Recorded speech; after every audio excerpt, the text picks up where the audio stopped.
Hi, everyone, and welcome to Oceanside Chat, our signature interview series featuring personal stories, thoughtful conversation, and timeless wisdom. Each Oceanside Chat invites viewers into an intimate dialogue around leadership, innovation, technology, and entrepreneurship, revealing the human experiences behind big ideas. Real people, real journey, shared to inspire and connect across generations. I am so excited to share this special conversation with someone I deeply respect, not just for his professional achievements, but also for the way he leads, thinks, and lives. Today, I'm joined by Tom Linton, a global recognized leader in supply chain management, a visionary thinker, entrepreneur, author, and cancer survivor. His journey spans leadership roles at IBM, LG Electronics, and Flex, as well as co-founding the software company E2Open. His insights have shaped how the world thinks about supply chain, from boardrooms to the pages of Harvard Business Review. But what makes this conversation especially meaningful is that we are not just talking about supply chains, we're talking about life, about what shapes us, how we lead through change, and how we stay resilient.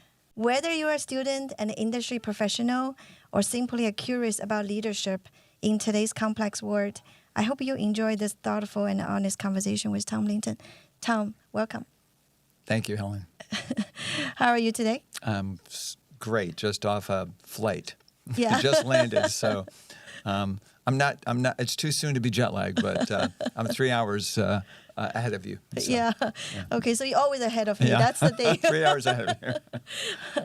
And welcome to this studio. And actually, we're located in UC San Diego. And this is a great resource for our faculty and community to use. And by the way, this whole setup, the table, the microphone, 4K video, everything very fancy. It's just timely for you. This whole thing was set up on Friday because we have an important guest speaker coming here. Let's say if people say, what do you do? I know you're a supply chain expert, but maybe in a more like a easy understand language, like what exactly is supply chain in your own word? Well, for me, most people think of supply chain, okay, well, we got ports and we got trucks and all that stuff, but I actually think of it in financial terms. So if you think about supply chain, it's material in motion, which is moving, right? When it's not moving, it's called inventory. And inventory can be good or bad if you don't want it, right? So keeping things moving in the visibility and the software and the people and the skills that understand how to make things move. If you want to improve your balance sheet, move it faster. Mm-hmm. If you want to improve your net income or your profit, move it faster.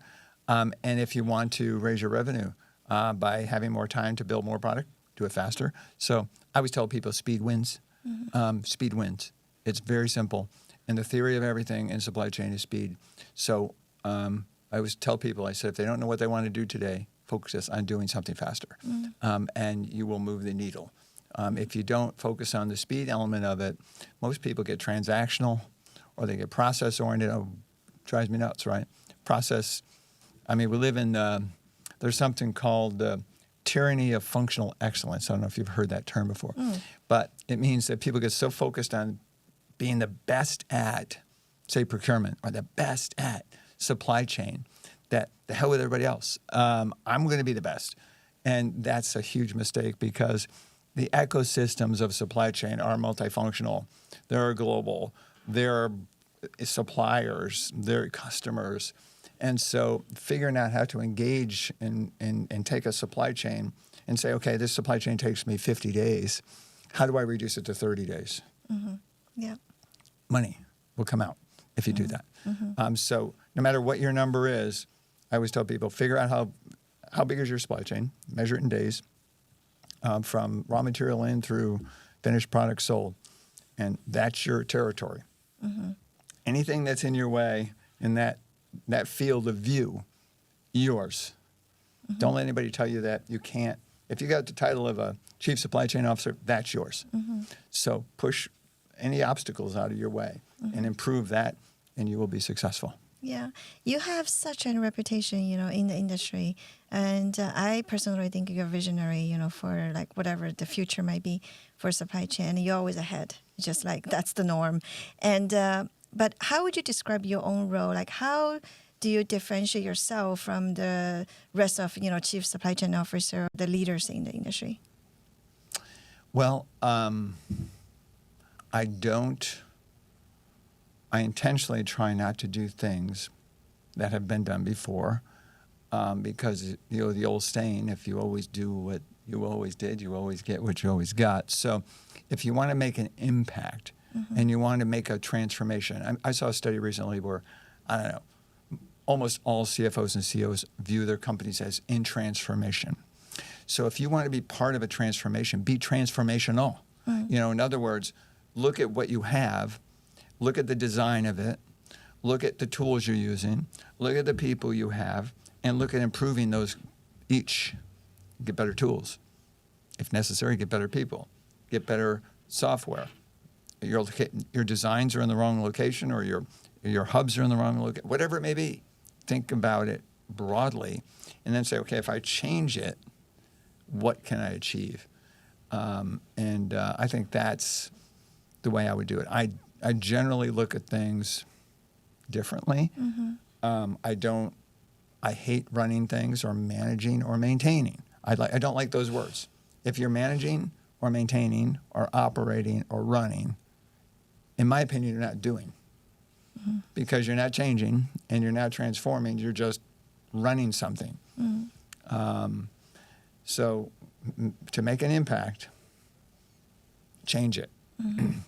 I heard I won't say where I heard it, but a large consulting company told me once, they said, the best way to make an impact is stop trying to fix things. Start changing things. Changing is where you get impact, not fixing. Oh, that's powerful.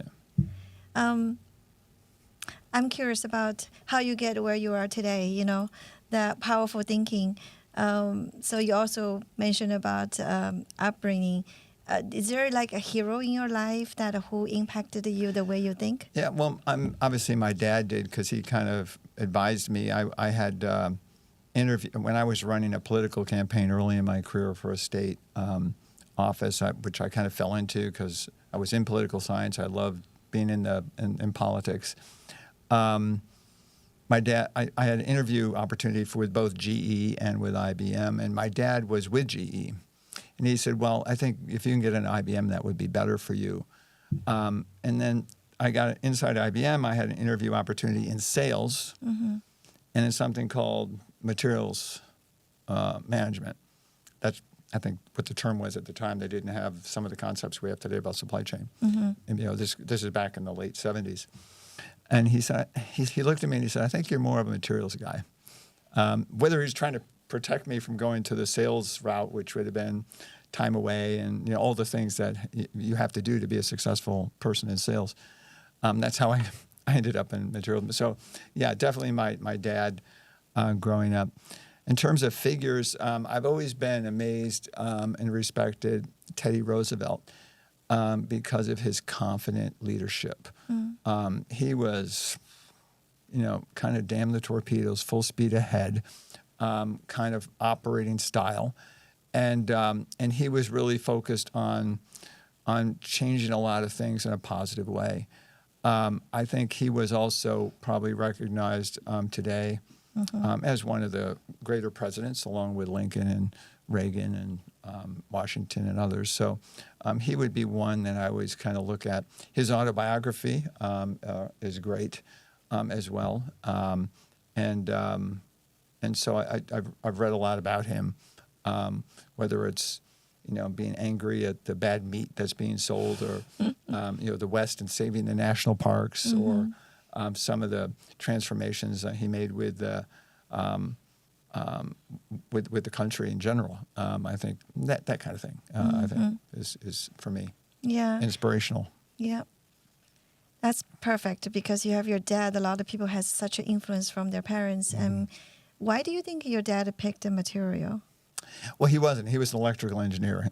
He ended up in materials, but he worked. Obviously, he was in back in World War II, so he he worked his way up in a world which was very much industrial, right? I mean, back in the GE was industrial too, and so his road. I grew up, where he had vacation time and he had time off with us, and he had to go to work, and he enjoyed his vacations, but a very much a 50s, 60s, 70s kind of life for him. He was also a very brilliant person, read a lot. I grew up in a house that lots of books all over the place, and reading, and I think that probably also shaped my interest. I read a lot today. Yeah. I'm interested in the story about this political campaign and what do you do over there. How old were you back then when you? Is that an internship? When I was 20 years old, I did an internship in Washington D.C. I went to Georgetown for a while, and at Georgetown I was assigned and I worked in Capitol Hill, so I got working with some congressmen, and had some real insights to how the political power of the world was working. This obviously goes back a ways, and it kind of gave me confidence. I was kind of quiet coming out of high school, but it gave me a lot of confidence to do that, because at the time I was like state chairman of the college students and stuff like that. So I had a lot of university politics, president of the student body kind of stuff. I did. I don't know why. I mean, I was kind of quiet, but I did that, and then that led to political, and then political led to business. So it was that. Usually, some people go back into politics. Yeah, but why I started didn't you? there. I started there. Yeah, I know. I started there. Yeah, maybe we would have a big, politician figure if you stayed there. The other thing I thought was super interesting was I know by reading your bio, I know you the places you have worked for, very, very international and actually very early on even. Right. So how many countries have you been worked? 1, 2, 3, 4, 5 countries I've worked in. 5 countries. What are those countries? United States, number one. Yeah. The first one I worked at in IBM, I was, one of the in your career, you're kind of, there's like a forks in the road that you take. Yeah. And at the time, back about 1982, they were looking for people to volunteer to help with a new project in IBM that was interesting, new, and innovative, and they were calling it the personal computer. Actually, the name for it at the time was Peanut. That was what they called it. And I said, I'll do it. I something new, something crazy. And everybody said, you're going to kill your career. IBM just makes big iron. They make big machines. This is not where this is a dead-end career choice to do. But I was 23 years old. I didn't care. So the first thing they did is we did a deal with Intel. Most people don't know this, but IBM actually sold microprocessor technology to Intel, and IBM bought DRAM technology from Intel. And then we also did a deal with Microsoft, which is famous now. And I was an assistant to the president at the time, and I remember driving him to the airport to meet with Bill Gates. I remember meeting and having dinners with like Andy Grove and people at Intel back when they were a $100 million startup in Santa Clara back in the early 80s. I was there. I was sitting in some of these discussions. Big regret. Intel said, "Why don't you join us? Why stay with IBM?" I said, "Well, that would have been probably a good thing to have done at the time, but we didn't know what was going to happen with the PC." But that transformation led me to Japan, where I was to set up the IBM PC sourcing structure for Asia Pacific. When the IBM created something called the IBM PC Company, which didn't exist, but the product became successful, so then they made a division out of it. And then I joined that division. Which year was that? It was between, my first tour in Japan was 87, when I lived in Japan from 87, pretty much through, on and off through 95, when I moved to Singapore. So it was pretty much on the backs of the PC. That was the PC company. Yeah. And so my early involvement was sourcing. I was some of the first people to go to China and Korea, Japan, Taiwan, Hong Kong, Singapore. I did all that. I went to Shenzhen. The first time I went to Shenzhen, it was dirt roads, and I was looking for packaging suppliers and things like that. Flew into Hong Kong, and you had to take a ferry. There were no other way to get there. So it was very fascinating for me to see now what's happened as a result of the PC, and then all the products that happened, and then the internet, which is another whole path with E2Open, and that was early in the internet days. So there's, I'm always the one that jumps into the new thing. I jumped into PC when it was, why would you do that? That's suicide. Yeah. And of Just course, put the things into the context. Like back then, when you start leaving U.S., go there, just give us some idea. Like how many people from America actually did that? Very few. But in IBM, there were some. But when I landed in Japan in '87, I was relieving somebody who had been there since '74. But he said it's going to be so difficult for you because he said now we have fax machines and telex machines. He said before we just send a letter on the boat and it would take a month to get to New York and then they'd write us and they'd send it back again. So he said we had a great time living and working for IBM in Japan. But when I arrived, everything was changing, right? Yeah. And I was like, oh my gosh, that would drive me crazy. But at the time, that was what life was like, and moving to a country like Japan, and then and also I was in charge of Asia Pacific, so I had all the offices, and I set up international procurement offices even in Australia, Indonesia, Philippines, Japan, Taiwan, Singapore, Hong Kong. There were 17 of them we had, believe it or not, because we didn't know where to look for what we needed. We closed them over time once we realized that most of the products were migrating to certain places. But in the early days, it was, where do we find this stuff that we need to make low-cost personal computers for people? Yeah. That was kind of what my mission was at the time. So U.S., Japan, Singapore. You said 5 countries? So Japan, then moving to Singapore. We lived in Singapore, raised our boys in Singapore, 3 of them in Singapore. One of them still there. But Singapore was a great place to raise a family. Obviously very secure, very nice, very clean, excellent education system, easy logistics for me in and out, traveling around. And that was kind of from, 96, 95 to 2009, and then Korea, and then Korea for 4 years before coming back to actually I have another state. California is kind of a state too. Yes. It's bigger than most countries, right? Then came back to Silicon Valley in end of 2011, January 2012. Yeah. So is there like one thing, if you would point one thing, because they're clearly very distinctive culture, for the places that you just mentioned. If you point one thing that across them that made you either a lesson or success, what would that be?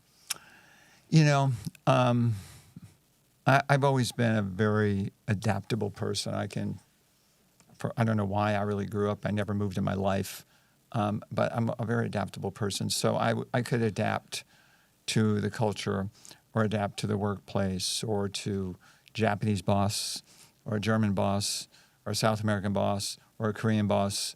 I had a women boss. I've had every gender. I've had every nationality. I think as leadership in my career, and I think just being adaptable to different things. And you have to learn the way different people operate. Like Korea is a good example, right? Korea was very top down. As an executive in Korea, and I was an executive vice president there, reporting to the CEO of a, LG Group is $80 billion. It's not small. It's much. Well, that's what it was then. It's bigger now. When I first arrived in LG, I remember I wasn't so much aware of things. So I said, in one of my first weeks, I said, well, we should consider changing that, or we should look at this, or we should look at that. The next week, they started to do it. I said, no. I just was talking about it. I want us to study it and then decide. But They take that as an order. But they took it as an order, Yeah. and they were executing because they have an execution mindset. If the boss says something, Yeah. you have to go do it. And so I learned from that to be very careful about, usually a meeting would happen. At the end of the meeting, I'd summarize 2 or 3 things that I wanted to have done. And it was done immediately. Or in America, it might get done, might not get done. That was a fascinating experience. And as really the first foreign high-level executive, right, in Agere in Korea, that was a very interesting experience. The insights into how the top leadership of large corporations like an Asian corporation think and how they operate is very different than an American one. There are some similarities from a financial standpoint, right? What are you trying to do? But how you do it is different. What you do is the same. You still have to make a profit, still have to do your balance sheet, all this stuff, but how you do it is different. I think that's... What is the most difficult thing? Is that like language or the way of thinking? Or? I had translators all the time. Although all the top executives spoke English, sometimes we'd have presentations from people below who did not. So there was a booth in the boardroom, and I had an earpiece in my ear, like you see people at the United Nations, and they would be translating live what people were saying. And sometimes they would, especially if they got angry with each other, they would speak. They'd flip from English to Korean, but otherwise the language was English at the executive level because they wanted to speak English. They were a global company. They wanted that to be their business language. And so I was actually part of making sure that the business language was English because I was put into that room, and that became helpful for the executives. But yeah, no, I mean, having a translator, sometimes she would stop talking. I'd look at her and she said, the words got so bad she couldn't say them. So something might have been going on there. So I had a slight disadvantage in there. I love how you point out adaptation, the importance of that. And I also wanted to double click. So therefore, we can all learn more from you because we all realize that's important, right? But how do you actually do that? In a way, say, well, is it like what to change, what not to change? Because it's impossible for us, especially when we grow up. The older you are, the harder to change everything, So what's the mindset to manage that? Well, I don't know. Some people might say I'm stubborn in certain areas, but I think when it comes to business, you have to look at, I used to say the sponge in the sink is a good example, right? Every night, people wipe down the sink, they squeeze the water out of the sponge, and they put it on the sink. Well, think of that as your job and your organization. And your boss comes in and says, I need more water out of the sponge. Well, I just squeezed all the water out. But if you wait overnight, sometimes you squeeze the sponge in the morning, there's more water in the sponge. So I always say, there's always more water in the sponge.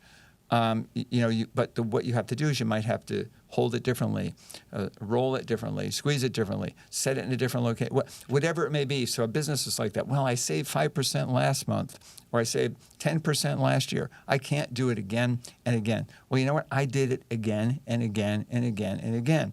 And I told people, especially in procurement, that it's an equation.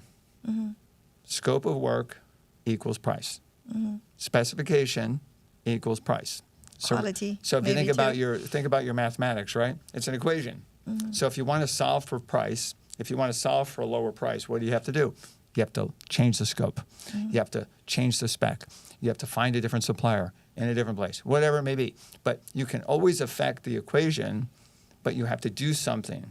You can't just, I hope the market changes. I hope inflation goes away. No, it won't. Change something. Change it and you will affect it. Change it and it will be better. Because if you just try to hope is not a strategy, right? If you try to do it without actually making a change, it's not going to happen. So in the analogy that you use, the sponge and the water, so are you saying that we as an individual, we are the sponge? right? No, I'm thinking the business is the sponge. Oh, We the got to business squeeze is the more white out. sponge. Yeah, we got to Yeah. squeeze more white out. Yeah. Yeah, You don't want yeah, to squeeze out the people. But anyway. adaptation for you as a leader, Yeah. is that similar analogies? Like you are the sponge, therefore you're flexible. And, Could be. You could contain Could more be. water, less water, right? I used to have a boss more recently in Flex, fantastic guy. I loved him very much. He used to say, people have an infinite capacity to do work. You have to help guide them because, if, like, for example, if you have a job and I gave you an additional job to do every day for the next 10 days, and so you started with one job, you thought that was your world, and then I gave you one extra job for the next 10 days. And so you had 11 jobs to do. The human mind, and this is one of our great skills as humans, we would figure out how to get that done. You would figure out how to get that done. You might have to do it differently. You might have to help bring people in to help you do it, whatever it may be, but you'll figure it out. So I often remember that, humans, we have an infinite capacity to get things done. And that's just because of our creativity, of the way our minds work, and how we can incorporate and solve things in different ways. Yeah, totally. So what it was like moving between like different culture? I mean, that comes back to probably a little bit about adaptation again. Well, it was hard. When I first went to Japan, my boss, head of manufacturing at the time, all across Asia Pacific, Kei Yamamoto, I remember him very well. Of course, back in the 80s, right, he's smoking cigarettes, and he'd slowly put the cigarette out. He'd call me into my office one day. He was reading the newspaper and smoking a cigarette. And so he put the cigarette out, and he said, let me show you something. He took a rope out of his desk, and he laid it down, and he said, what happens when I push this rope? I said, well, it doesn't go anywhere. It bunches up. He says, what happens when I do this? I said, well, you pull the rope, it moves the way you want. He said, when you manage the organization that you've been given, pull, don't push. In Japanese, they don't want to, the Japanese people, they don't respond to push. They resist. But when you pull them, and they believe in the journey that you're taking them on. So I probably became a visionary at that moment because I realized that to lead, I had to pull people to a place. You have to be ahead. I had to pull them to a place they weren't. Yeah. I had to cast a vision that they joined me to accomplish.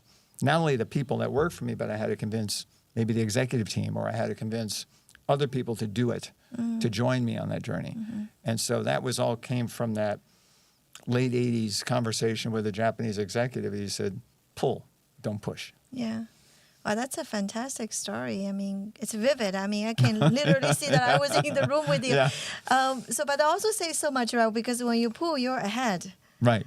Yeah. Of everyone else. You have to know where You to pull go, ahead. You what pull ahead. direction. Yeah. Right? When you push, you're actually behind, So Right. hopefully Yeah. your people know where to go, but not necessarily most of the time. Yeah. Oh, that's fantastic. So, but the manager, the Japanese executive you mentioned, I'm actually, I mean, to give him so much credit, did that. Yeah. I mean, right? Like in life is like not many manager or leaders that has that kind of. Well, that's why I tell people that, people say they want to be mentored and they want, and I'll be critical of some people because some people want to be mentored and they think that that's the answer, or coaching, whatever. I said, there might be one or two things in your entire career that you hear, that you'll listen to and adopt, that would change the course of your life. I've given you mine, right? So those things are really important. So in other words, when you raise kids, sometimes they don't learn values as much as they catch them. You hear them, you watch them, you learn by different that way.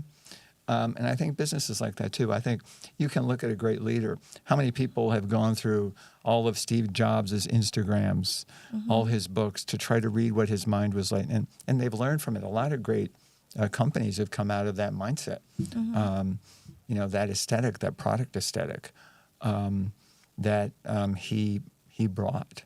And so I think you might learn a few things, but when you hear them, and everybody has bosses that they don't respect and don't think are great, but when you see things that you want to emulate or things that you want to copy, incorporate those things. Don't just say, "Oh, that was interesting." Do it, learn it, internalize it, change the way you're doing things. Yeah, that's the best. The learning, right, come from those moments. Right. Yep. Not necessarily when people are ready to teach Right. you. Yeah. Yeah, they come from the almost micro Very moments. unexpected Yeah. moment, probably. Right. Yeah. That's fantastic. And so you were at IBM, and you were busy as an executive. I was just curious, when did you find time to found E2 Open? What happened there? So what happened in the late 90s, a couple things happened. I was in Singapore and working for IBM. I was a junior executive, so in IBM, that's a director level. Mm-hmm.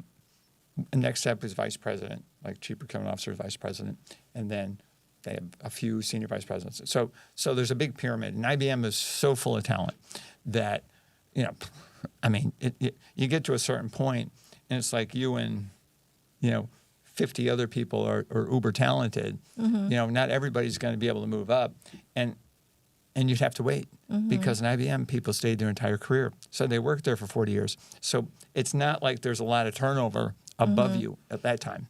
So in the late 90s, I was talking to recruiters and headhunters, and they said, Tom, if you don't go now, you'll never go. You'll be stuck for two reasons. One, headhunters won't touch you because you'll be too IBM. You can't learn, old dogs don't learn new tricks, right? That problem. And then the second thing is you won't want to move because they'll have you comfortable. handcuffed to your whatever it is, your pension, your stock, whatever. So we all saw the mid-90s. We saw the rise of Amazon, the rise of Google, the rise of and .com. So I got .com fever, and I said, "What am I going to do? What am I going to do? There's got to be a path for me." Well, IBM was looking for executives to join a startup that they were doing with 10 other companies: LG, Selectron, Seagate. There's a whole bunch of companies that were forming. They were putting $200 million, which was a huge amount of capital at that time. You think about that nowadays, how much money that is. And they were getting venture capital money. So it was the most largest funded startup of the year, 99 or 2000, one of those 2 years. It was the largest startup of the time, was E2 Open. And so I thought, this is a no-brainer. I'll go run Asia for them. And then other executives, they brought in CEO, they brought in CFO, they brought in, I was part of an original, there's 12 or 15 of us, original people. And then 9/11 happened a year later, and the software industry flatlined. Nothing was happening for those of you who lived through that period of time, 2001, 2002. So I said, look, I'm going to go back in the industry. Because I had opportunities to become, first time in my life, to become a chief procurement officer. Lucent was breaking up into two, Avaya and Agere, so I became chief procurement officer over there. I felt more comfortable on the technology side, which was AT&T and Western Digital, so I was a chief procurement officer there for 4 years. And then went on, that was semiconductors, then went on to become chief procurement officer of Freescale, which was also semiconductors. So I completed after Freescale, before I went to LG, 10 years as an executive in semiconductors. So that period of time, first in the PC era, then the internet era, I learned a lot about at the time. Of course, early internet was a little clunky. Got to remember, it came out, internet was really 1994. So about the year 99, 2000, it was still pretty new. We thought we'd make a network, a trading network for parts. So it was enterprise to enterprise. That's the E2. E2 is from that. Oh, E2, I see. Yeah, we sat there and kicked it. We kicked it around. Enterprise to enterprise. Open, not closed. Yeah. Right? It's a way we thought at the time. Is the company still around, right? Oh, yeah. It's public. Yeah, it's out there. Yeah. So it's, and so that became kind of the idea. And then I was in charge of trying to figure out how to do a component trading network. Okay, like I had excess inventory in one company, you could buy it and sell it to another company, that kind of thing. And I went to visit, another interesting story, I went to visit the only people on the planet that were doing something similar at the time, and they had just started doing it with memory chips. It was a company called Enron. Enron was doing that in Houston, the oil traders. They were doing oil trading, then they wanted to get into memory trading, memory chips. So I went down there to figure out whether we could partner with Enron. 2 months later, the whole thing, the house of cards fell down, Enron collapsed. So it's kind of like, I feel like Forrest Gump sometimes, because I'm there and then, then all of a sudden it changed. So that journey was really an internet.com thing, but I was only in it briefly before I went back into industry. But it was very interesting to learn. I learned a lot about it at the time, selling software into companies, supply chain and procurement software. Think about it, I was a practitioner, but I'd never really understood that industry or that business before. Yeah, so again, you're ahead, right? A lot of people talking about digitalizing the supply chain. I was too early. Yeah, you I was too early. That's my problem. You were pulling the entire industry, but I'm too early. That's my problem. People hasn't wake up at that. Yeah, don't follow me because I'm too early. Whatever I'm doing, do it next year. It'd be better off. So a few follow-up questions, super interesting. One is you mentioned about the first chief procurement or chief supply chain officer position opened. When did you kind of get to know there's such a thing, kind of like at the chief level? I did because I was a director level in an organization that the first chief procurement officer of IBM ran, Gene Richter, who became kind of a legend in IBM, and before that HP and Ford. Probably one of the first really recognizable chief procurement officers, and very much a visionary. I remember the best story that I have for Gene, although I lived in Singapore and he was in New York, so I only saw him maybe 2-3 times a year. I'd come in to New York. But I remember in 1990 flying to New York, and maybe 91.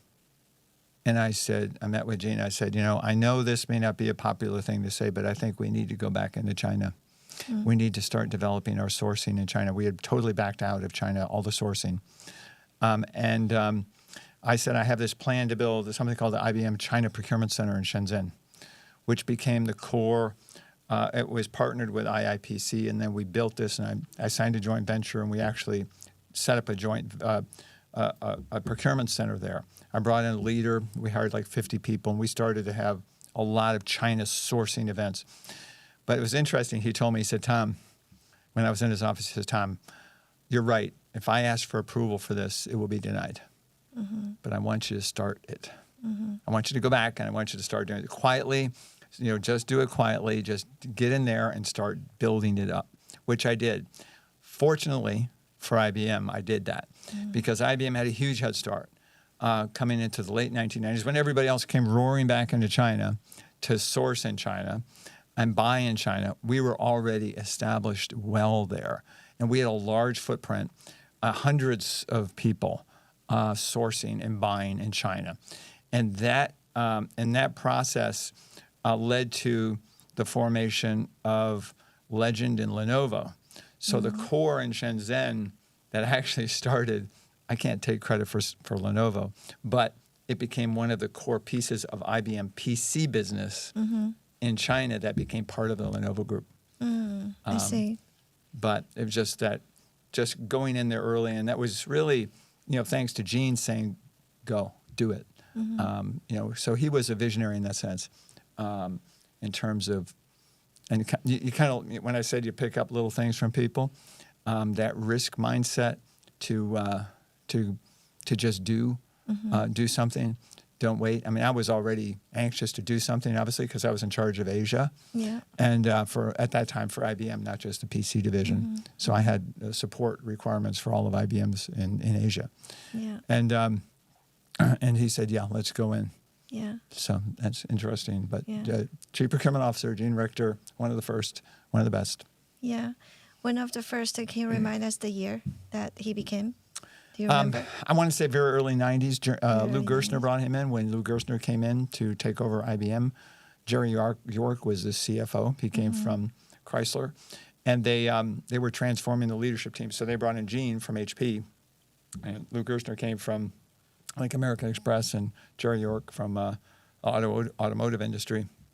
And they started to build out a new leadership team. I see. And one day, before I went back to Asia, when Gerstner came in, just to say how people say, wow, these massive layoffs. Well, people forget at the time, IBM must have been close to 400,000 people in the mid 90s, and Gerstner came in and slashed it dramatically down.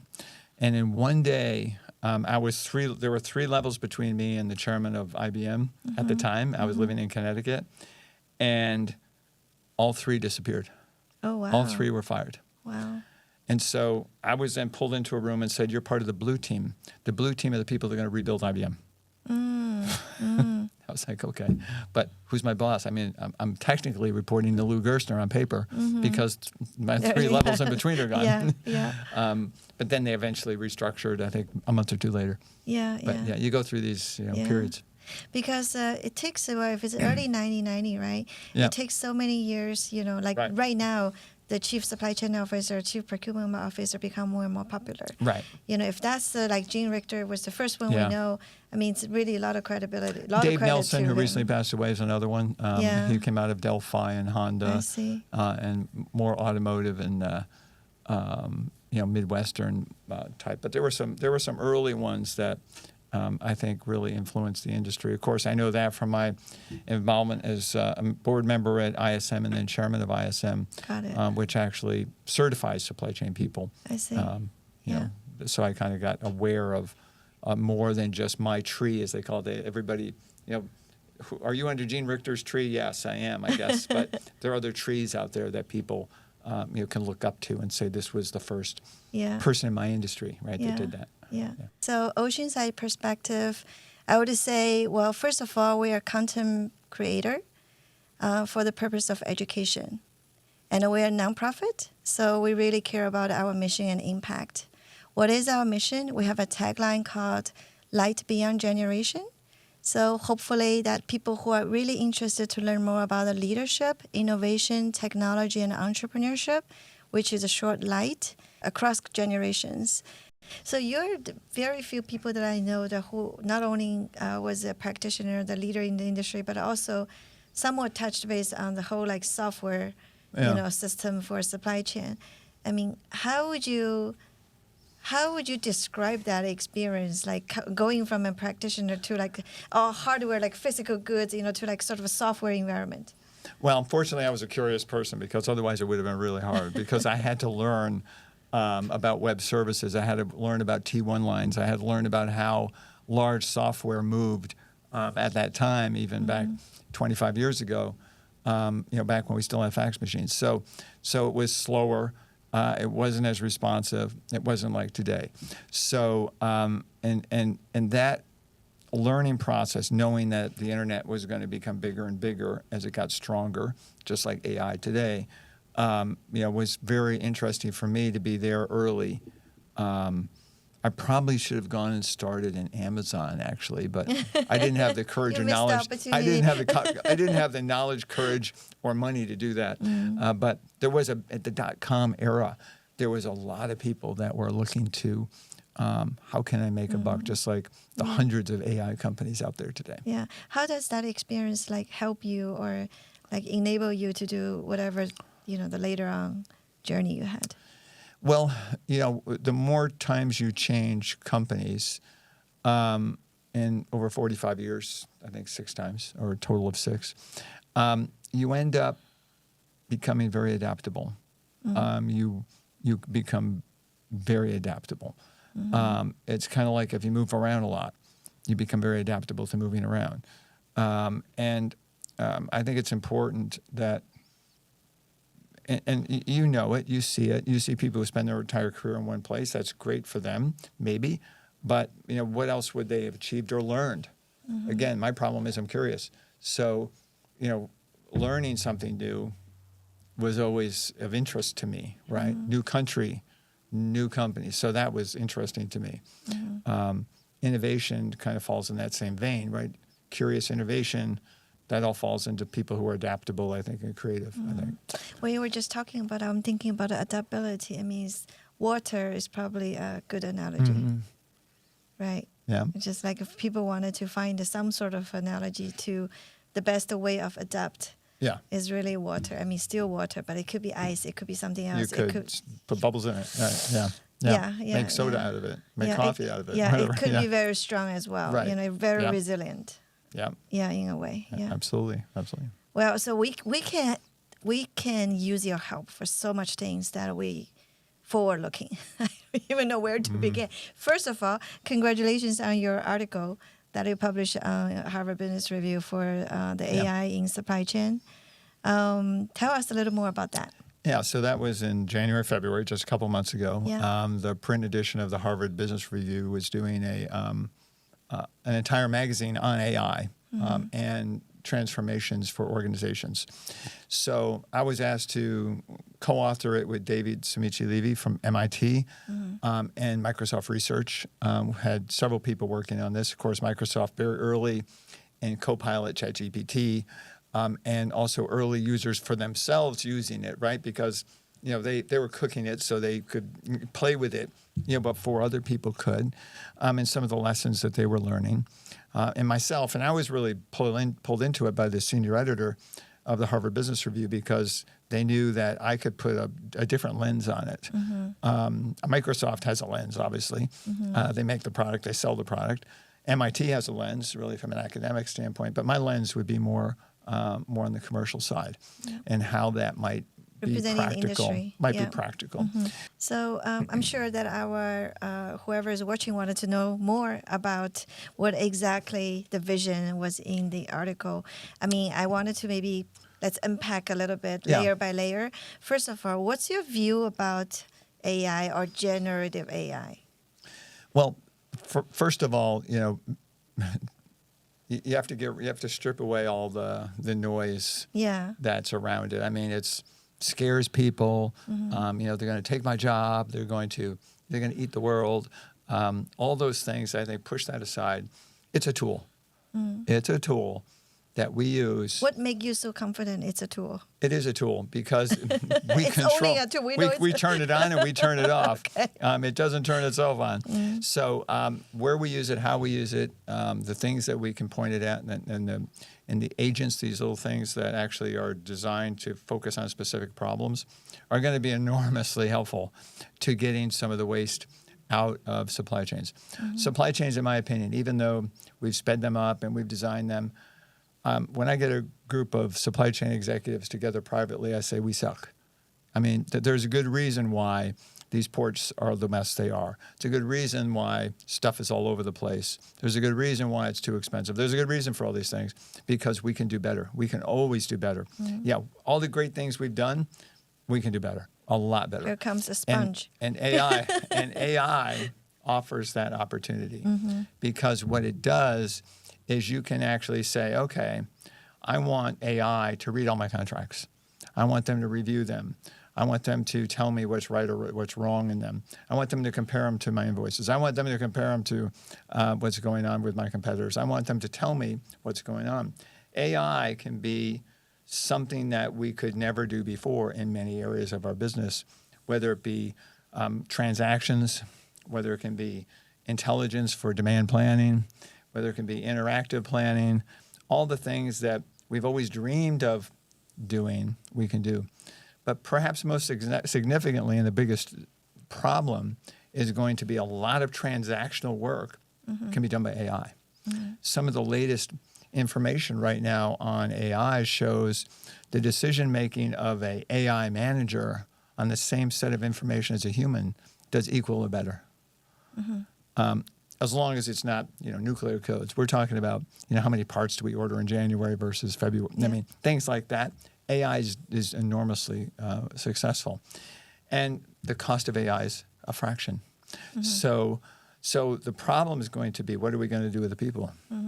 And how do we manage AI?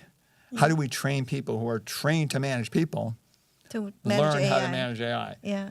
And that's going to be a huge thing. And then where do you use AI?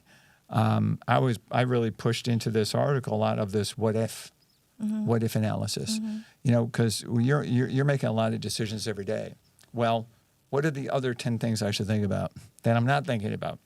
AI can give us that information. We can still make the decision, but AI can guide us.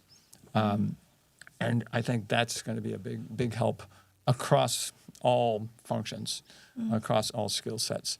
I think that's going to be enormous. But I think we have to push fear aside. we've got to look at this thing critically as a tool. We got to point it at the right solution. We got to have strategies to manage it. And we got to have strategy to do something and retrain the people that are impacted by AI taking their job, which is going to happen in some cases.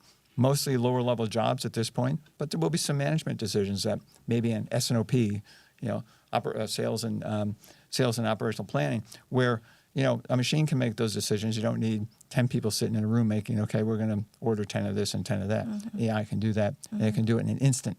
Doesn't have to take an hour or a day or a week. It can do it in an instant. So do you have a view about what can happen, like, say, in a short-term, mid-term, long-term?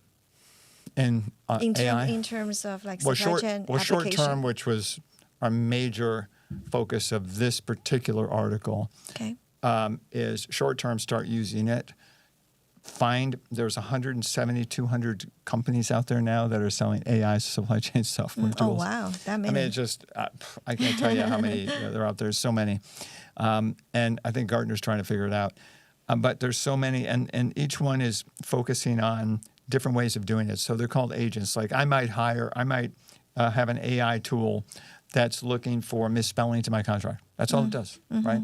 And then that does that across, constantly, for example. Or I might have an AI tool that's trying to look for invoice errors. Or I might have an AI tool that's looking for better prices for MRO items. I might have an AI agent that's doing something. But the AI agents that we hire or the tools that we use have to have access to the data in order to make decisions.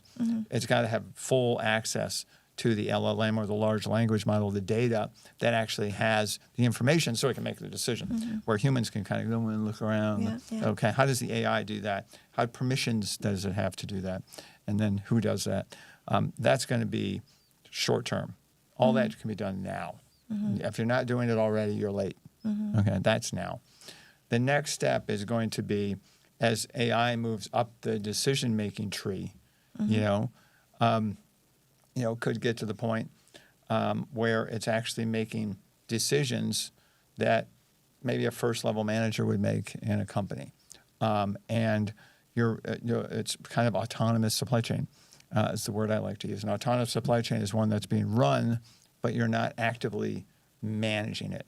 It's choosing the trucks. It's choosing the routes. It's choosing the distribution. It's choosing the warehouses. It's doing whatever it may be doing, but it's doing it without human involvement. Not life-threatening stuff, but still, it's doing it. Do you think like Amazon is already doing that? They are. They are doing some of that stuff. And I think a lot of these tools, whether they be proprietary or not, one of the things I've learned about AI is there's a lot of skunk works, a lot of quiet projects that people don't want known, right? Well, I'm working on this, but I'm stealth. I don't want to tell people about it. I'm still doing this privately. So there's a lot of that going on right now. So as companies come out of stealth that are working on AI projects, you're going to see, leaps forward, right? Maybe an automotive solution for something will come forward, and they'll say it'll be a big solution, and somebody will go make $1 billion selling that. So there'll be a lot of that popping up, I think, in the next couple of years. As we go forward, I think, it's going to become more pervasive, just like the internet has been pervasive. You got to remember, in the year, when the car was created, people still rode horses for a while, and when the electricity was created, still people still light candles in their homes.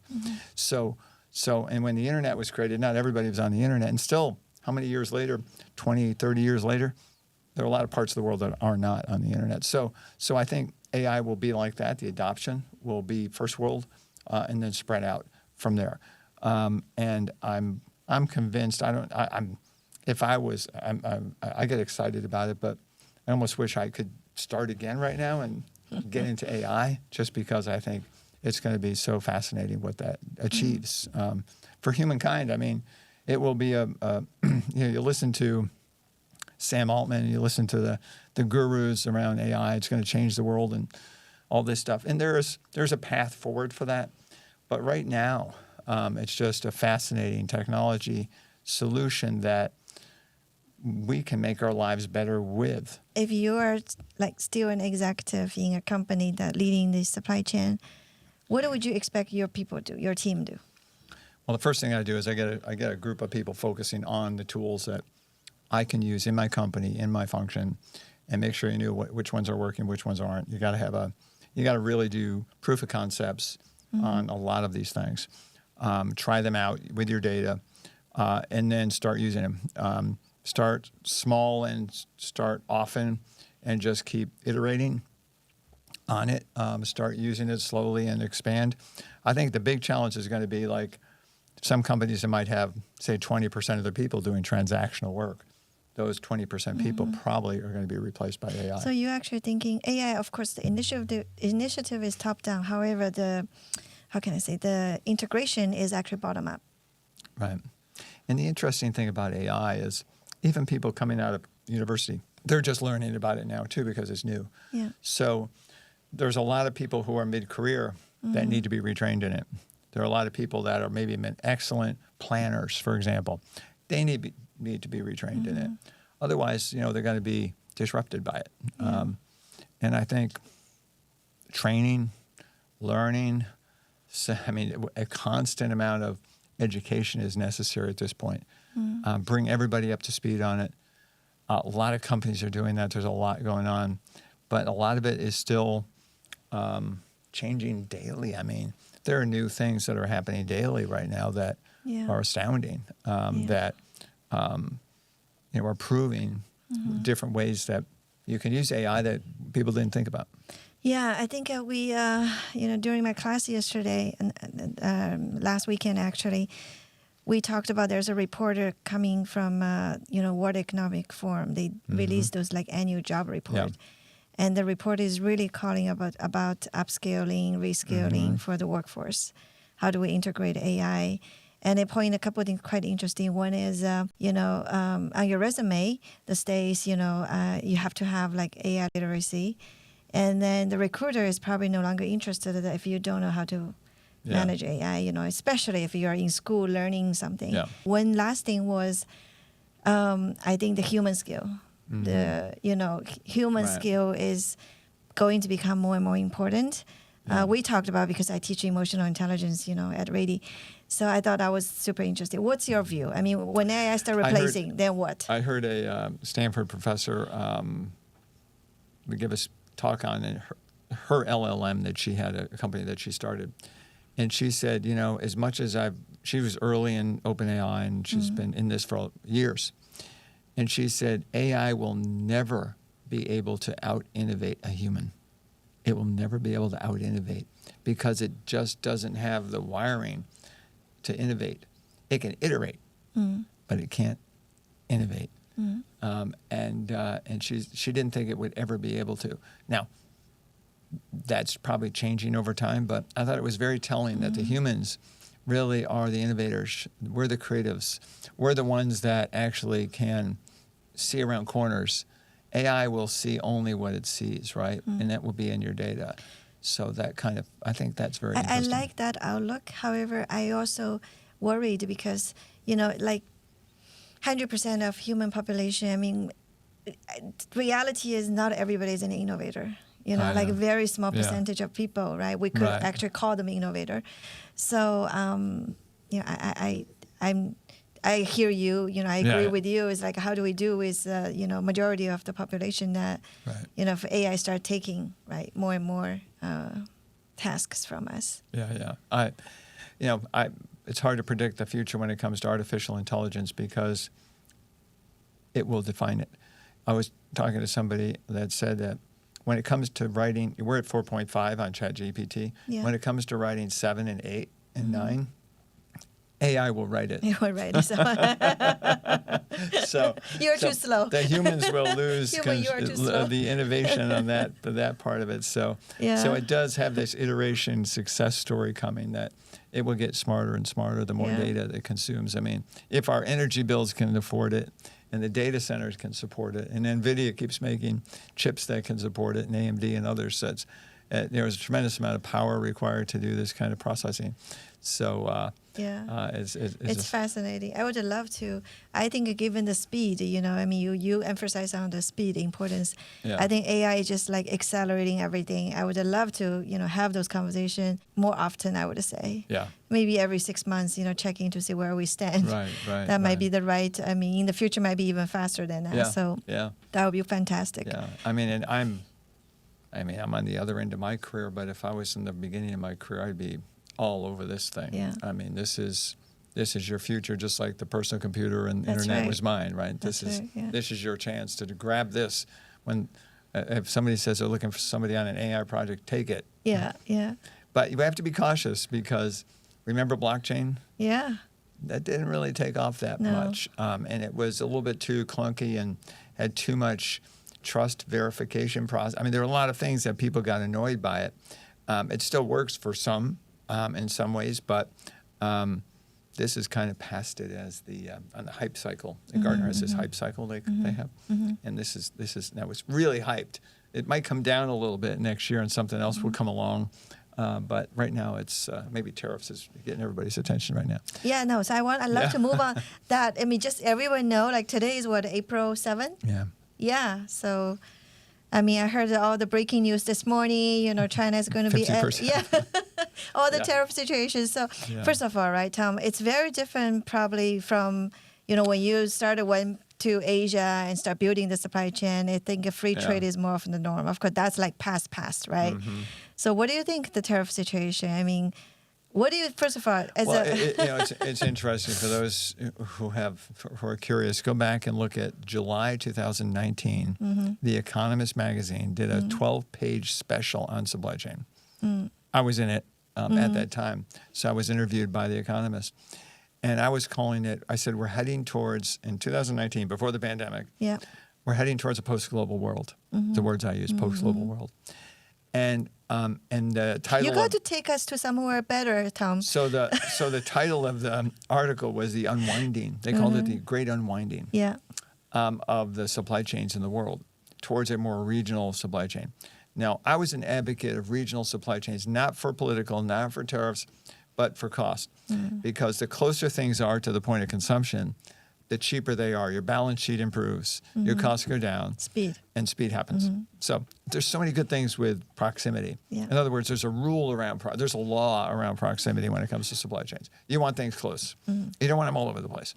And globalization spawned this spread of goods, which was never good for supply chain cost or supply chain success. Yeah. Too far away. Economists is going to argue that's the best way to, be efficient, but supply chain have different perspectives. China should source for China, U.S. for U.S., Yeah, I agree. South America for South America. That kind of mindset is better for cost. Now, take the globalization and the goodness of whatever that may be, and overlay that, and that becomes a political problem. But right now, I think, if I can say, the fact that the goal is to bring manufacturing jobs into the United States, most of those manufacturing jobs are going to be replaced by automation and robots, if not in the next 5 years, in the next 10. Because the biggest problem that most assembly operations have, and I remember we tried to open a factory in Dallas, Texas. We hired all these people to come assemble phones. At the time, we were going to build Motorola phones in Texas, believe it or not. And the human hand is called a Z motion, where, X, Y, a robot can go this way, X, Y, right? Up, down, like this. But to do this and manipulate small parts and manage things, like human hand has more dimensions. Has more dimensions to Yeah. it. But the reality is they're solving for some of these problems, and all large assemblies like automobiles there's a lot of automation. Even when you look at a factory today, I've recently toured the BMW factory in Spartanburg, South Carolina. Very few humans in there. Painting's done. The stuff moves. Mechanical things are assembled, welded. Everything's done robotically. So what jobs are these people going to do that they're talking about putting these big tariffs in place so their jobs can come back to the United States? I think there's kind of some misguided notion about that. Even a semiconductor plant.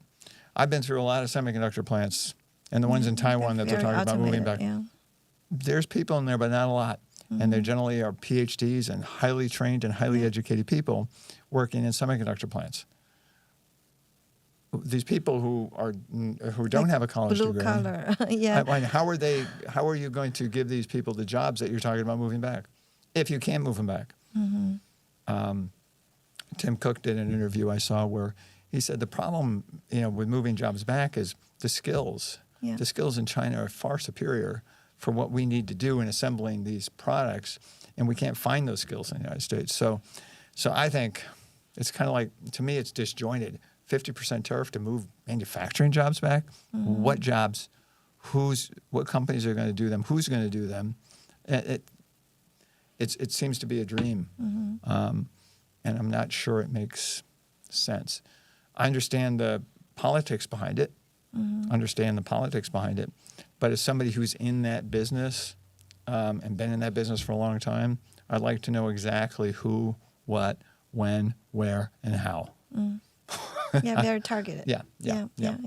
So how would you advise company executives? I think there's such a chaos right now. The suppliers trying to, running around trying to figure out, and the customer is also trying to figure out, and meanwhile there's increased cost. So who is going to absorb those costs? And today might be very different from tomorrow. Yeah. Just to remind everyone, because I'm not quite sure exactly the day this episode will be released, but this is right after Trump's 100 day. Well, the funny thing is, right, everybody was, because of his first presidency, they were moving things out of China into Vietnam and Indonesia, Mexico, and all that whole. And so now, all of a sudden, all the countries that the stuff was moved to are tariffed, equal to or higher than China. So it's really not an anti-one country thing; it's a pro-country one thing. Yeah. And so it hasn't. It's like everybody is tariffed in different ways. So you can't run from that unless you can build everything and sell everything in the United States. But you also have to have consumers who can afford to buy your stuff, because they're going to be taxed so high on the tariffs. They have to pay for everything that they buy at Walmart and everything they buy at Costco and Target, because all those prices are going to go up. They won't be able to buy the things that are made in America at a higher price than what they would have been made in another country. Yeah. So what would you, if any, advice? I know it's so early in the kind of, by the time we release the episode, things may already evolved a lot. I'll make a prognosis. I think, what are we, April 7th, 2025? Yeah. He's going to start making deals with countries. And those countries that make deals are probably going to get a head start on this. But eventually, this will go down to a manageable level. Maybe it's close to reciprocal. It's 50% reciprocal. But it'll become closer than it is. Things will calm down, but the impact will last. The impact of this, you can't, you can't excite a bear and then expect it to calm down quickly. And the bear market, I think, is coming because we've excited the bear. Yeah. And it already was looking for a reason, because the economy had been so strong for so long. So by exciting the bear, now it's going to take a while for the bear to calm down. That's my prognosis. Yeah.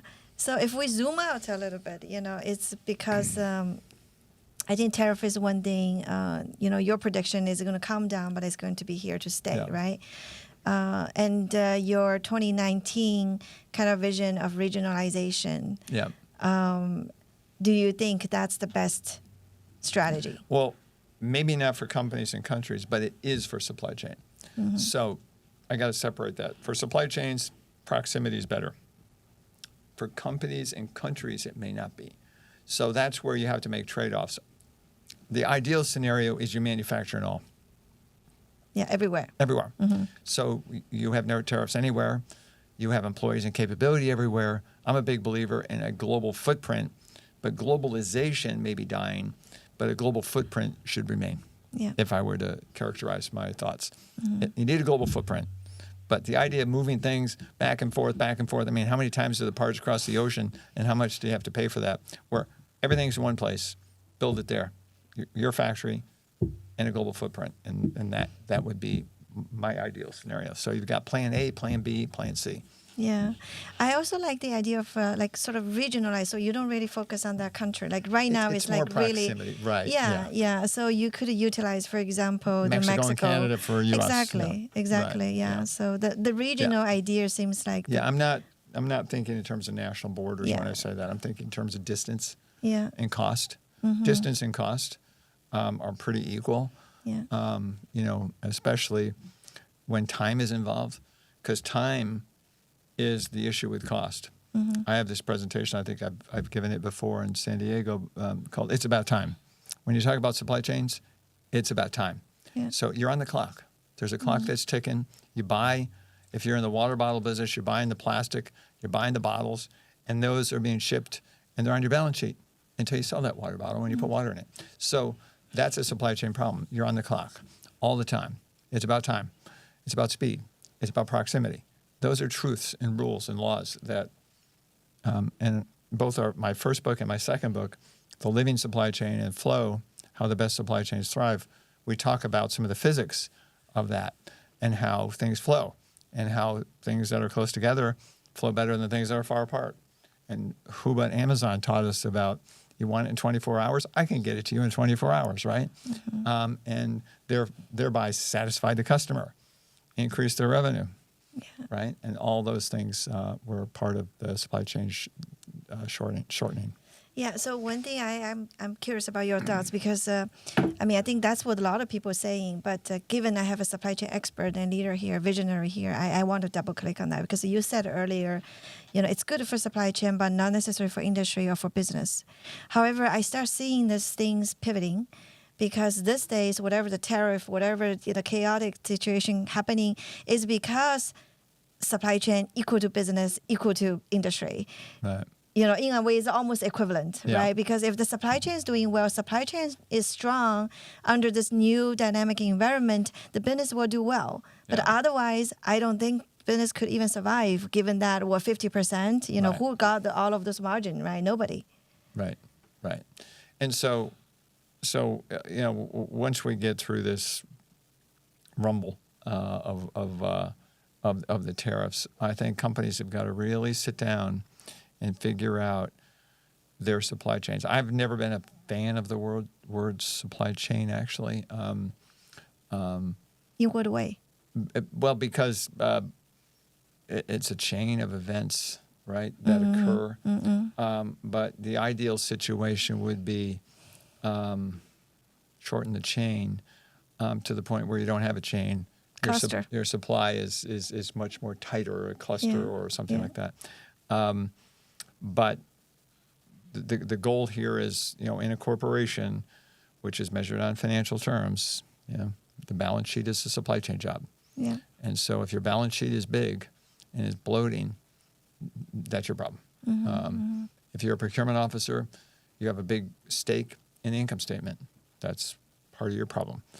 And I think the more you think about supply chain in broad ways, if I can shorten my supply chain, speed things up, I can increase the revenue of the company. I can increase customer satisfaction. I can do those things. Look at the financial outcomes you achieve, and you can actually create a bigger box for supply chain. A lot of people play in these small boxes, logistics, transportation, it's only part of warehousing. But think in terms of the big financial outcomes that you can achieve. Back to the creativity. Think broadly about it, and it'll be a better. Your company or your business will be better. So supply chain is front and center now. And I would say, given whatever happening right now, a lot of people get lost, confused, trying to figure out what to do. But to your point, when things calm down, this is actually a great opportunity. Eventually will calm down. It was a great opportunity for every business, for every supply chain profession, for every leaders and very visionaries in the industry, trying to figure out, what the future should look like, what would be the best approach at this moment. And combining with the capability of AI, right? I think that we are talking about probably a supply chain of future very different from supply chain of the past. The way that people learn supply chain now is going to have to incorporate these things much more faster than maybe the curriculums. I know curriculums change slowly, but more of that. But the human mind and the human ability to decide where to use AI, the ethical issues of where to use AI, how to use AI, what jobs are eliminated with AI, how do I train people to manage people with AI? I mean, AI is a tool, but it's also replacing what a human would do. So what are you losing when you do that? When you make a decision to do that, what do you lose? You know, a human might see something that the machine might not. Is the machine ready to do that or not? And so I'm excited about it, but, you know, it's like it's not a full green light. It's a blinking yellow light, you know? Yeah. You're going along, go slowly, but go. Yeah. Don't stop. Yeah. Go. But be aware of that as you move, that you got to make decisions that affect Yeah. a lot of parts of your company. Yeah, to wrap up this like supply chain part of the conversation, I'm curious about what do you think about, would you encourage people to go start a job in supply chain now? Do you think it's a good time? I think the way I would do it is I would basically go in and create a team to see how across the entire supply chain, what are the best tools and practices out there, and I'd start to incorporate them. Now, I wouldn't change dramatically until I had proof of concept, but I would start to try it out. And then, I mean, as we did 10 years ago, visibility was a big thing. When I built the Flex Pulse at Flex, and we wrapped a lot of patents around it and all that stuff. And visibility, we didn't have supply chain visibility really in the early 2000s, but the tools came along where we could actually track and trace, you know, with all the connectivity and Internet of Things. We could see where things were, and we knew what was happening across the supply chain. But that was more my era. This era is actually the tool itself doing the supply chain. So if a tool sees if AI sees lead times increasing, right, it should automatically think, I should order more because the supply is dwindling. Why would lead times be growing? Well, you know, so you can train AI to think like a person. Well, if lead times are going up, that means parts are becoming short. Prices will probably rise by now. So an AI machine might go into the market and buy because lead times are increasing, right? That kind of dynamic is what we need to build. Yeah. Think about a tool that can do that. Or demand sensing. Demand is changing at the end market. Target stores, people aren't buying some electronic device. They're buying another one, right? AI would pick up on that, pull it all the way back to the S&OP instantaneously in a second. Not in a month, not in a week, and not with a bunch of people sit in a boardroom and say, well, what are we going to do about our sales in Target? No, instantaneously. So the speed by which technology can make decisions is going to be incredible. So in the next 10, 15, 20, 30 years, I don't know, 30 years seems like forever now. I don't think I'll be around 30 years. Do you think supply chain will still be a good industry for, you know, future generations? Well, back to what I said before, it's an evolving profession. Yeah. In my first book, The Living Supply Chain, I used a lot of biology examples with my co-author, Rob Hanfield.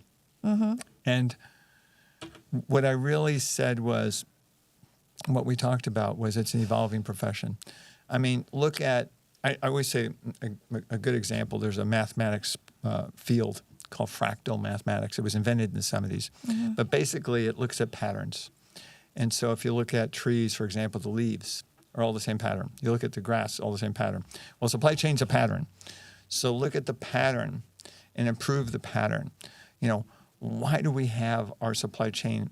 If you just do basic math and figure it out, why is it laid out the way it is? I mean, when the wind blows in a tree, look at, here we are at Torrey Pines, right?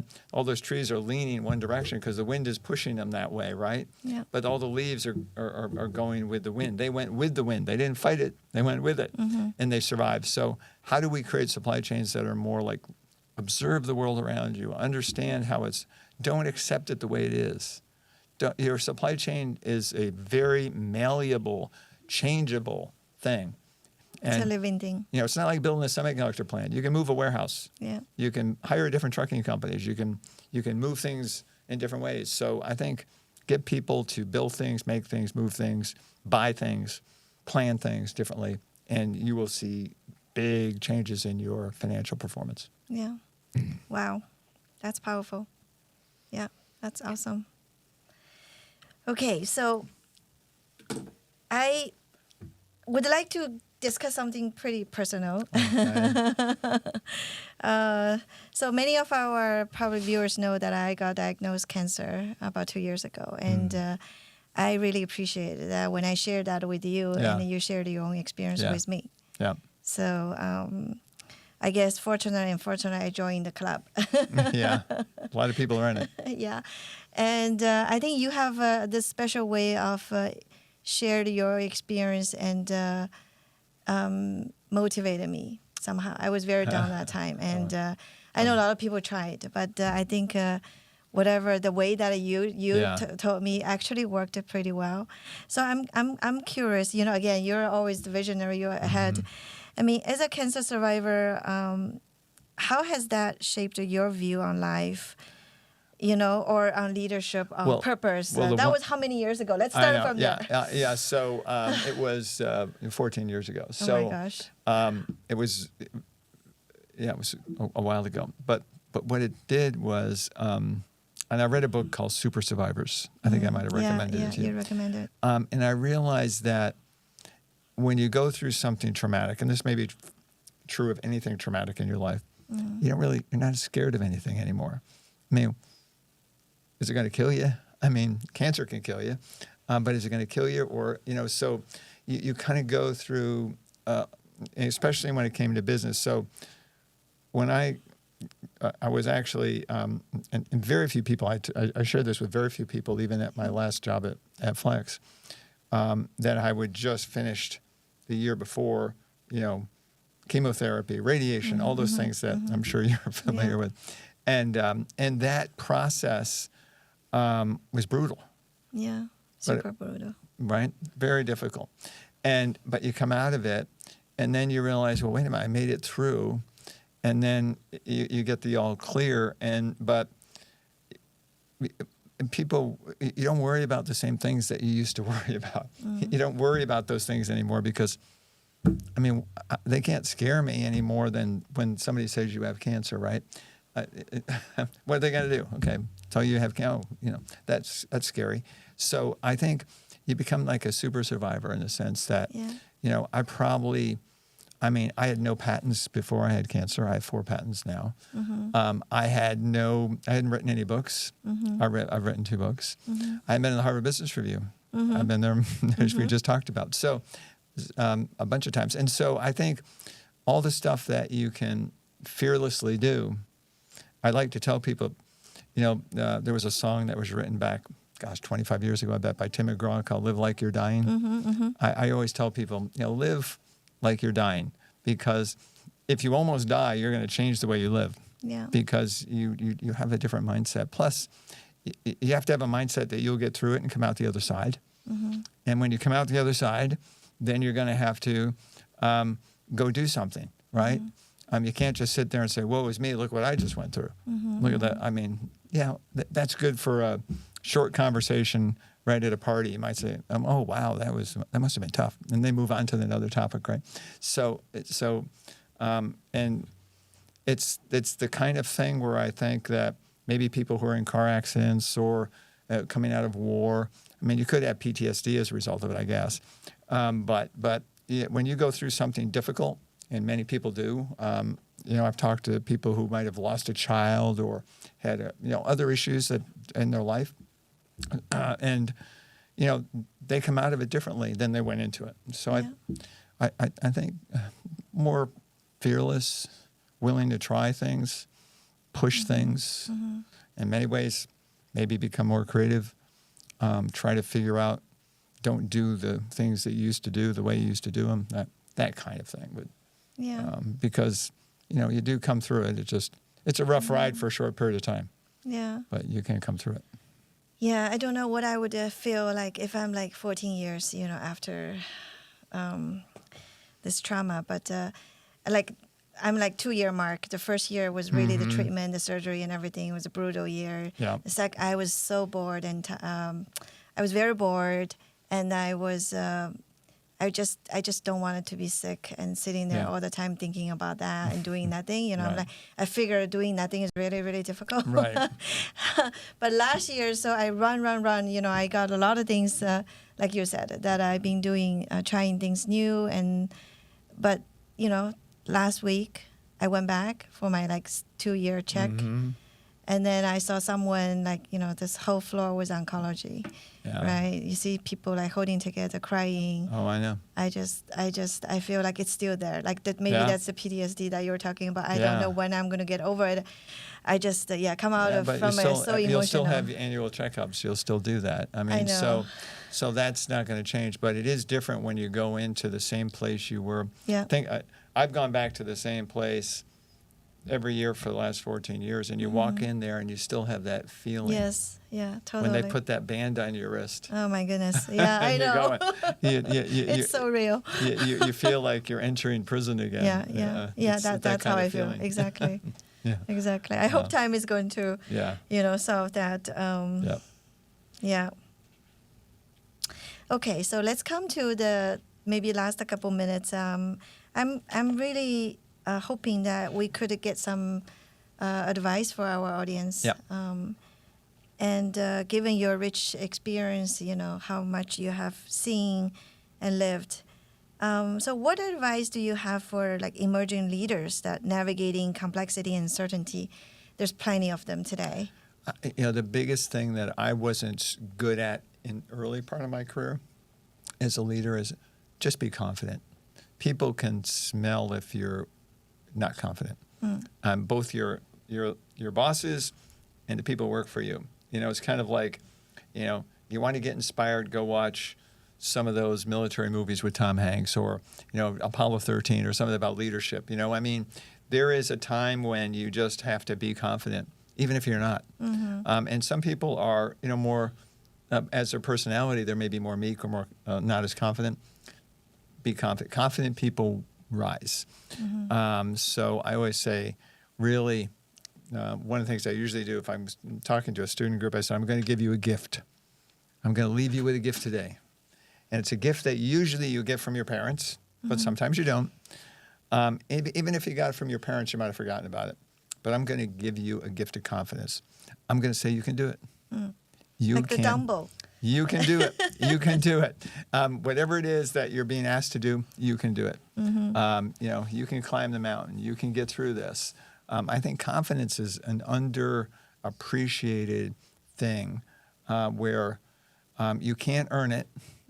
It's not an earned thing. Just you have to be given it. You have to be. It's a gift that comes from somebody else that gives you confidence. And once you have it, you need to pass it on to somebody else. So that gift is perpetuated. And I often thought of that even as raising boys. How do I make them grow up confidently and be confident, right? And they're all different. And they have different skills and different areas of interest. But you give them confidence and they can do anything. You don't give them that gift, then they can't. Yeah. What do you think the next generation or the future generations could do better than your generation? Well, they're going to have, look at us. I mean, I was just flying in, even on the airplane. As soon as the airplane's landing, everybody's got their devices out, right? Yeah. You're kind of like in the airplane for a while. Can't wait. They can't wait to turn them on. and all the phones are beeping and going on, So I think technology is going to become invisible. It's not going to be this. I mean, there are going to be pictures of us, right? Everybody holding all these things. Ain't going to happen. That's going to go away. It's going to be invisible. It's going to be embedded somehow. It's going to be part of our life, and it might be embedded in devices. Might be embedded in us. I'm not sure, but it won't be as clunky as walking into people on the street because they're holding their phone. That's stupid. Somebody's got to fix that. But we're going to see that next generation get away from, I think, this proliferation of devices and humans. I think device and humans are going to merge somehow. Don't know how, but I would speculate that it will. So if your journey were a book with one core message, what would that be? If my what? Your journey, your entire My life entire journey life. as a book, and with one core message that you want our audience to Have hear. faith in God, have faith in yourself, and you will be fine. Wow. Yeah. Okay, one last question here is, if you see a super intelligent, the generative AI coming towards you as a person, what would you do? What's your reaction? I don't know. I'd have to learn how to communicate with it, first of all, because it's going to be very. And there's been some interesting things that we've seen. I don't know. It's been on TV. There've been these talking robots and stuff. But a friend of mine is head of a robotics institute, and he said, everybody wants humanoids, that are AI robotic, but they're really unnecessary because, you don't. But we feel comfortable if it's a human, looks like a human, it's got arms and legs, and even if it talks, it just somehow makes us feel like we're talking to someone. And we may have them cleaning our house or washing our cars or walking our dogs. Who knows what they're going to be doing, these humanoid things. But I think it's going to be just like the way I talk to my remote control on my TV. NBC, CNN, NBC, whatever. I think we're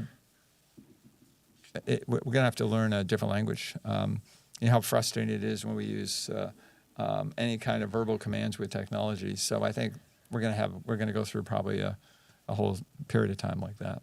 Yeah.